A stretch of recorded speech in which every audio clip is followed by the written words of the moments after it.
السلام علیکم ورحمۃ اللہ وبرکاتہ۔ ناظرین کرام، میں حافظ محمد ذیشان آپ سب کی خدمت میں حاضر ہوا ہوں اس بات کو لے کر کہ آپ سب کو نمازی عیدین کا صحیح طریقہ بتایا جائے۔ تو دوستو، اس کا صحیح طریقہ یہ ہے کہ سب سے پہلے آپ عیدین کی عید کی نیت کریں، نماز عید الفطر کی نیت کریں، اور عید الفطر کی نماز واجب ہے۔ اس کے بعد نیت کرنے کے بعد اللہ اکبر امام کہے گا، آپ اپنے ہاتھوں کو کانوں تک اٹھائیں اور ناف کے نیچے باندھ لیں۔ پھر اس کے بعد ثنا پڑھی جائے گی۔ پھر اس کے بعد امام اللہ اکبر کہے گا، اس کے بعد اپنے ہاتھوں کو دونوں کانوں تک اٹھا کر چھوڑ دینا ہے۔ پھر دوسری مرتبہ اللہ اکبر کہے گا، آپ کو ہاتھوں کو اٹھا کر اپنے کانوں تک اٹھانا ہے اور پھر چھوڑ دینا ہے۔ پھر تیسری مرتبہ جب امام اللہ اکبر کہے گا تو آپ کو ناف کے نیچے ہاتھ باندھ لینا ہے۔ اس کے بعد پھر امام سورہ فاتحہ پڑھے گا، قرات ملائے گا، اور اس میں قرات جو ہے بالجہر ہوگی۔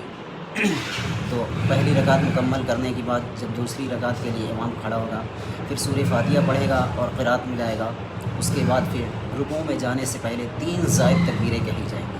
پہلے تکبیر میں آپ کو کانوں تک ہاتھ اٹھانا ہے اور پھر چھوڑ دینا ہے، اور پھر دوسری تکبیر میں بھی آپ کو کانوں تک اٹھانا ہے ہاتھ اور پھر چھوڑ دینا ہے، اور تیسری تکبیر میں بھی آپ کو کانوں تک ہاتھ اٹھانا ہے اور پھر چھوڑ دینا ہے، اور چوتھی تکبیر میں آپ کو رکوع میں چلے جانا ہے، اور بقیہ نماز کی طرح اپنی نماز کو مکمل کریں۔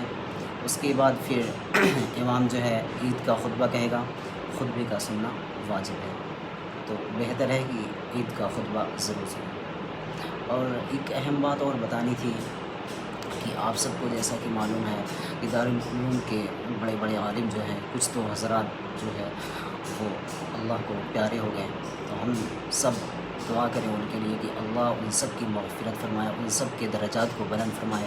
اور جیسا کہ مولانا حبیب الرحمن اعظمی صاحب کا انتقال ہوا، یہ دوستو ایک دین عالم کا جانا، یہ سمجھ لیجیے پوری عالم کا موت ہے، تو ہم سب کے لیے بہت افسوسناک خبر ہے۔ ہم سب ان سب کے لیے مغفرت کریں اور زیادہ سے زیادہ دعائیں مغفرت کریں، اور اللہ تعالی ہم سب کو عمل کی توفیق عطا فرمائے۔ وآخر دعوانا الحمد للہ رب العالمین۔